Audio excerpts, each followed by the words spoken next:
Sejam bem-vindos a essa videoaula da disciplina de Laboratório de Circuitos Eletroeletrônicos do Coltec UFMG. Nessa aula nós vamos falar um pouco sobre funções lógicas e portas lógicas e vamos usar esse material do professor José Augusto Barranauskas, do Departamento de Computação e Matemática da USP. Vou deixar aqui como referência para vocês. Bom, como nós já vimos em materiais anteriores, o mundo dos computadores, o mundo da eletrônica digital, utiliza nas suas operações o sistema que a gente conhece como sistema binário.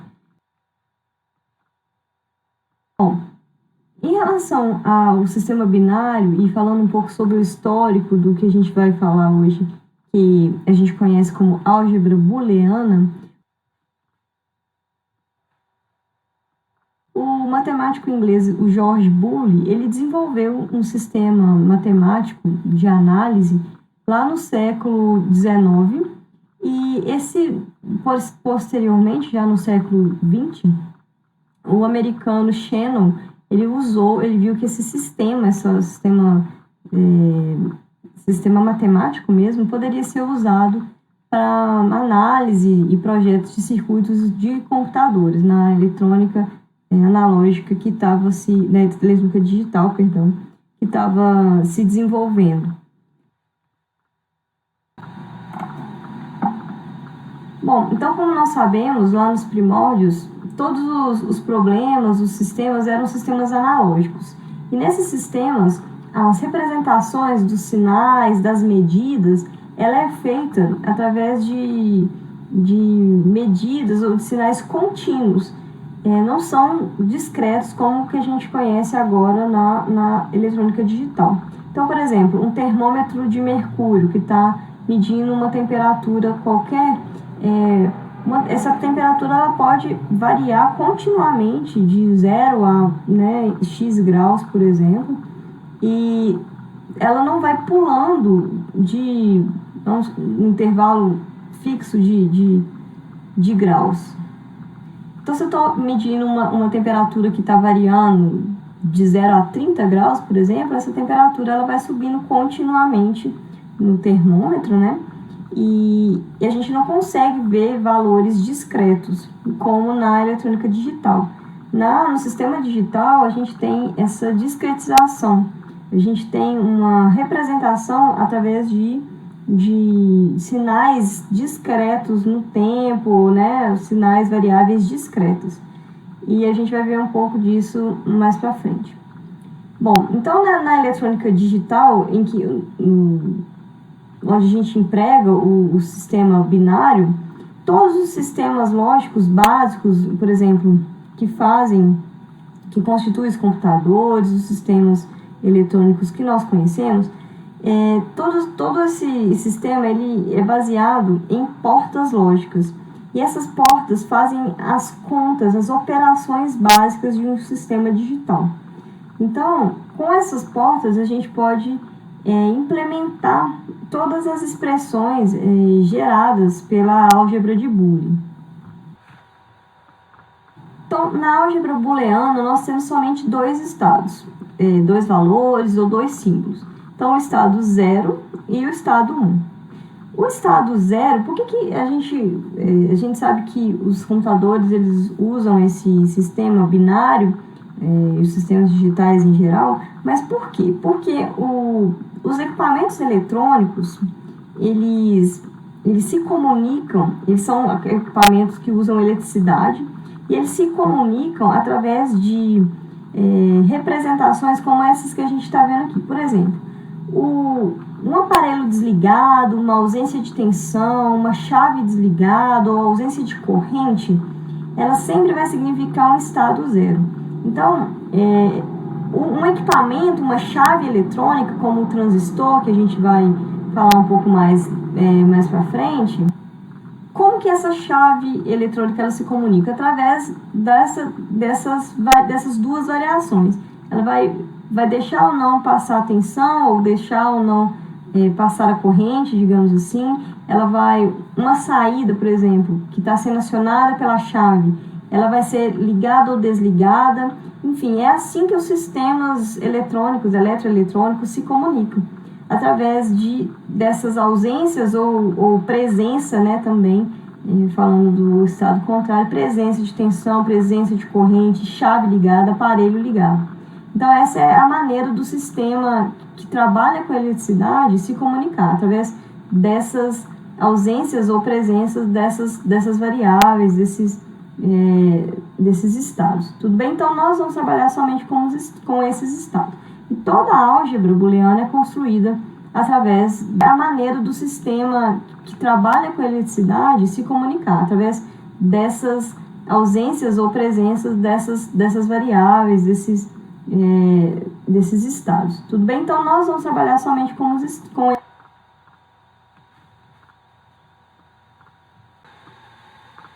toda a álgebra booleana é construída através dessas contas feitas, digamos assim, através, né, da combinação desses estados. Então, é importante deixar claro que a situação, o estado 1 é sempre o contrário do estado 0. E isso é importante para nós representarmos, para nós usarmos a álgebra booleana.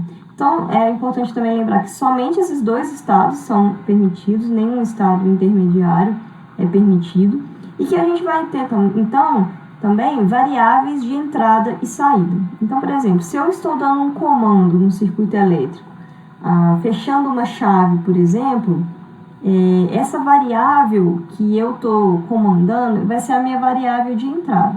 E se, por exemplo, eu estou fechando uma chave e estou acendendo uma lâmpada, essa lâmpada que vai receber essa informação e vai processar a informação, ela vai ser uma variável de saída, né? Então, a gente tem variáveis de entrada, variáveis que estão sendo, digamos assim, os seus estados estão sendo comandados por nós, né, os operadores, ou por um operador indireto, e variáveis de saída, como esse exemplo que eu dei da lâmpada.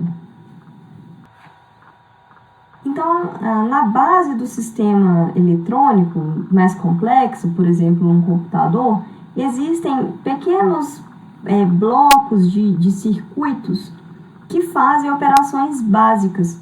E essas operações, essas funções que a gente vai chamar de função lógica, elas são implementadas pelas portas lógicas. A porta lógica é um pequeno circuito que vai implementar a função lógica. Então, a gente tem as seguintes funções que vão corresponder à sua porta lógica, então.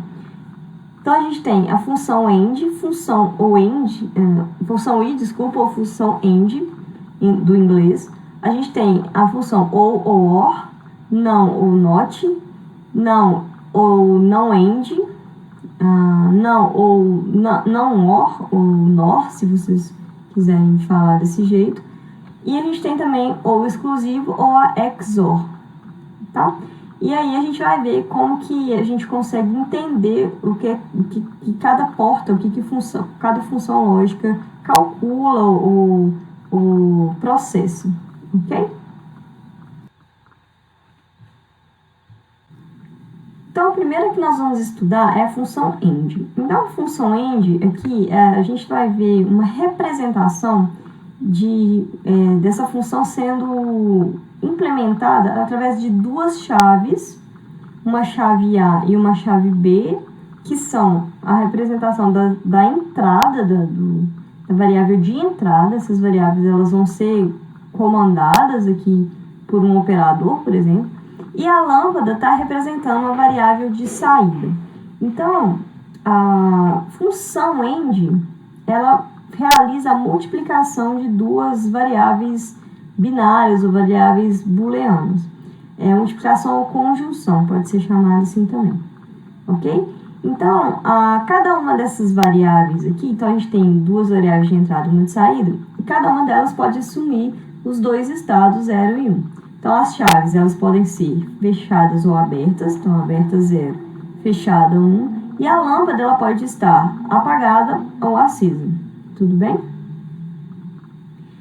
Esse desenho de circuito, como a gente conhece, com chaves e a lâmpada, é apenas uma representação do que acontece dentro dos dos circuitos integrados que realizam essas funções. Na verdade, essas chaves aqui poderiam ser transistores e a lâmpada poderia ser LED, né, ou outro tipo de saída. Okay? Então, isso aqui é uma representação simples com circuito simples, para que a gente possa entender essa operação END em primeiro lugar. Então, aqui nós vamos ver todas as possíveis situações na função END. Então, se nós temos a primeira combinação de estados de entrada, então, olha, nessa primeira situação, a minha entrada A é igual a 0, chave aberta, e a entrada B é igual a 0 também, chave aberta. Se aqui nesse circuito a gente tem uma fonte VCC, uma bateria ou uma pilha, e se o meu caminho do circuito que liga a fonte até a lâmpada está aberto, ou seja, as duas chaves estão interrompendo o circuito, o que vai acontecer? A lâmpada vai estar apagada. Então, 0 e 0 dá uma saída também igual a 0. Na outra situação, a gente tem a entrada A fechada, ou seja, chave fechada, a entrada A igual a 1, chave fechada. E a entrada B igual a 0, chave aberta. Nessa situação, o circuito ele ainda continua interrompido, mesmo se a chave A estiver fechada. Então, nessa situação, a saída também é 0. Ok? Na terceira situação, nós temos A igual a 0, B igual a 1. E ainda saída, lâmpada apagada. Então, somente na quarta situação, na quarta combinação dos dois estados de saída, de entrada sendo 1, é que nós vamos ter uma saída igual a 1. Então, aqui, para que o S esteja igual a 1, tanto A quanto B tem que estar igual a 1. Okay? As duas chaves elas têm que estar fechadas para que a lâmpada acenda. Então, essa é uma representação dessa operação, que a função, né, que pode ser implementada por um circuitinho simples desse, ou por um circuito integrado, através de transistores, enfim. Ele realiza essa conta, esse processamento das informações. Tudo bem? Então, isso aqui é uma função lógica, tá? É uma conta que é realizada através das variáveis entre as variáveis de entrada e que fornece, então, e, consequentemente, um estado de saída.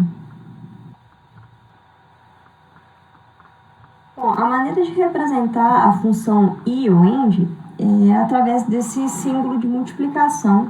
E quando nós vimos essa representação, S igual a A vezes B, significa A AND B.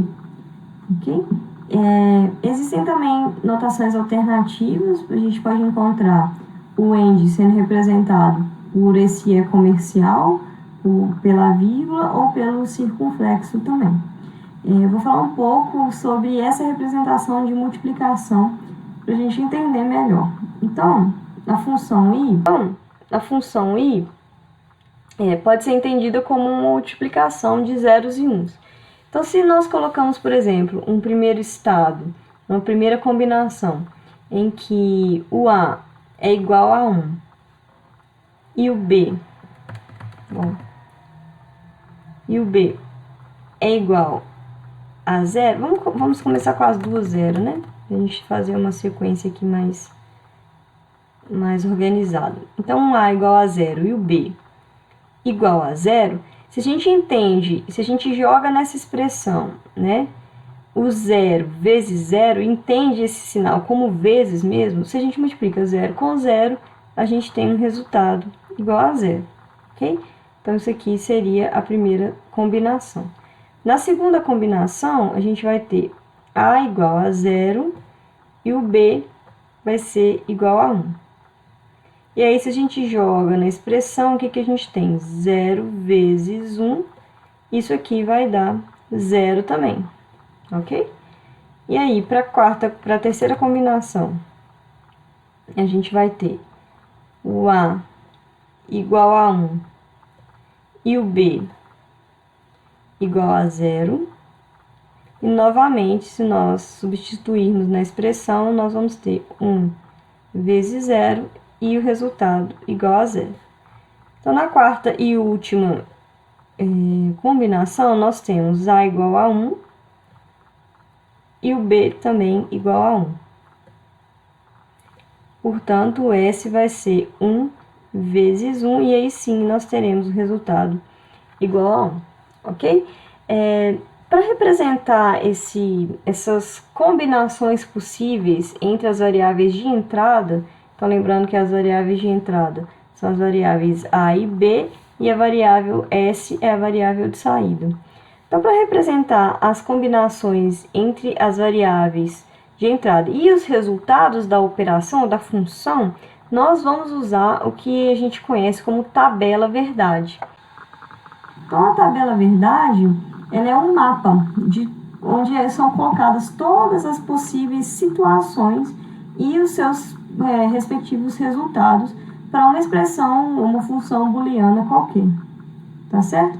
E aí, dependendo do número de variáveis de entrada, a gente vai ter N variáveis ou N interpretações ou N situações que nós vamos calcular através dessa conta.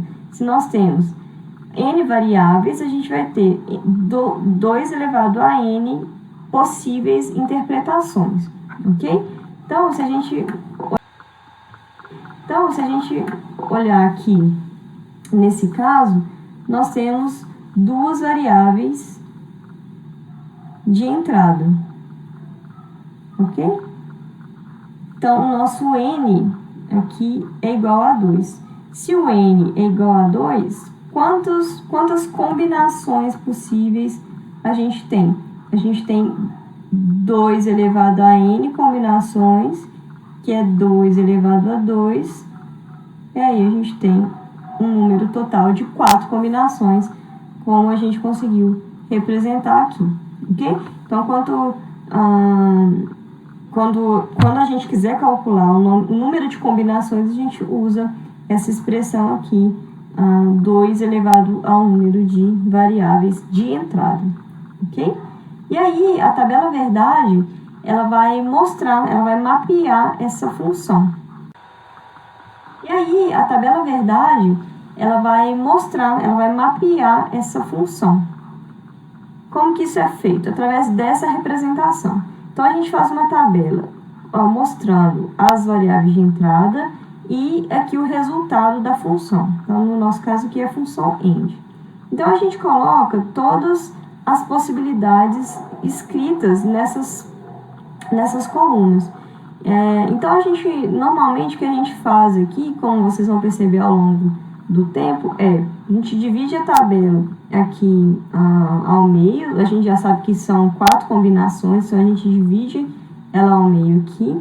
E aí, na primeira variável, na coluna da primeira variável, a gente coloca a metade das combinações em 0 e a metade aqui em 1, dos valores, na verdade, para o A. E aqui, no B, a gente vai alternando 0 e 1, 0 e 1. Tudo bem? Isso é só um jeito de escrever e mapear todas as possibilidades. Vocês vão perceber que isso é um macete mesmo para preencher a tabela. Mas isso aqui simplesmente é a representação daquelas combinações. Então, 0 e 0, 0 e 1, 1 e 0, 1 e 1. E aqui a gente tem o resultado da conta, que é o que a gente acabou de fazer, mostrando a operação end. Então, a tabela verdade, ela mostra ela mapeia essa situação de operação e faz essa operação para um número 2 elevado a n de combinações entre as variáveis. A função i ou end, ela vai ser executada, ela vai ser colocada em prática, digamos assim, por uma porta end, uma porta i. E essa porta, ela é um circuitinho, normalmente vem um circuito integrado, a gente vai ter um circuito com várias portas do mesmo tipo. Então, a gente vai ter um circuito integrado com portas end.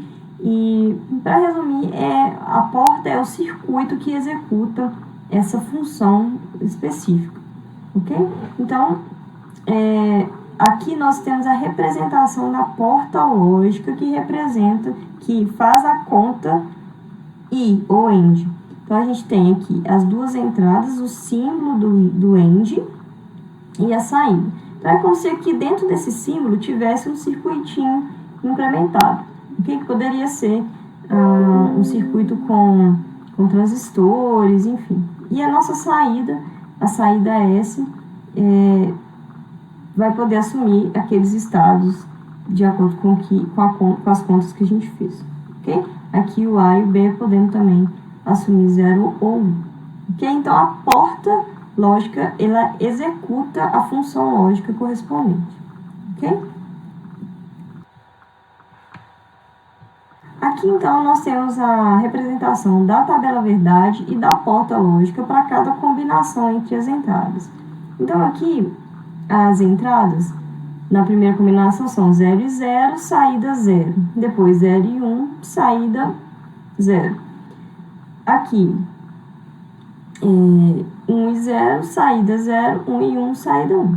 E essas entradas e saídas, as entradas, para falar especificamente desses níveis aqui, desses estados de entradas, elas podem ser representadas por chaves fechadas, que nós vamos ligar na entrada das portas, e aí, se a chave está fechada, estado 1, se a chave está aberta, é estado 0, e a gente pode conseguir também associar essa chave fechada à presença de corrente ou ausência de corrente ou de tensão. Tudo bem? Então, o estado 0, ele pode ser uma ausência de tensão, presença de tensão, ausência de corrente, presença de corrente, chave aberta, chave fechada. Tudo bem? Aqui a gente vai falar um pouco sobre como que nós podemos estender essa conta da função I, ou AND, e como ela pode ser aplicada a várias entradas de uma vez numa porta com N entradas. Então, a gente pode fazer essa multiplicação entre N entradas aqui, não somente entre duas entradas. Tudo bem? Então, a saída ela sempre vai ser 1, né, nesse caso do AND, quando todas as entradas forem iguais a 1. Tá? Então, a conta ela está mostrada aqui. Ó. O S vai ser igual a vezes B vezes C até a enésima entrada que tiver aplicada aqui na porta. Aqui tem um exemplo de uma tabela verdade para uma conta com 4 entradas, 4 variáveis de entrada, e aí a gente tem aqui como que são dispostas as combinações. Então, se nós temos 4 entradas, 4 variáveis de entradas, nós vamos ter 2 elevado a 4 combinações, então a gente vai ter um número igual a 16 combinações, e aí essas combinações elas são representadas por essas linhas da tabela. Então, cada linha representa uma combinação, tá? Então, a gente monta a tabela da mesma forma, lembrando que aqui são 16 linhas, como que normalmente a gente preenche a tabela? A gente divide a tabela ao meio, e aí a gente começa pela primeira variável aqui, variável A. Aí a gente vai até a metade da tabela, das colunas. A gente tudo 0, depois tudo 1. Aí aqui, a gente divide novamente por 2, né? A metade de cima, metade de baixo. Aí na variável B a gente põe a metade de 0, metade de 1, metade de 0, metade de 1. E assim por diante. Divide de novo. Aí na variável C a gente vai alternando 2 zeros, 2 1, 2 zeros, 2 1. Até que a gente, aqui na D, 0 1, 0 1, até que a gente atinja, então, todas as representações das combinações. Ok? E aí aqui, olha a tabela mostrando a conta AND, ou a conta I. Ela só é 1 na saída quando todas as entradas são também iguais a 1. Tudo bem? Bom, então é isso. Nas próximas aulas nós vamos conhecer as funções lógicas OR e NOT ou não, que é a operação de inversão do estado. Tudo bem? Então, por aqui nós encerramos e até a próxima.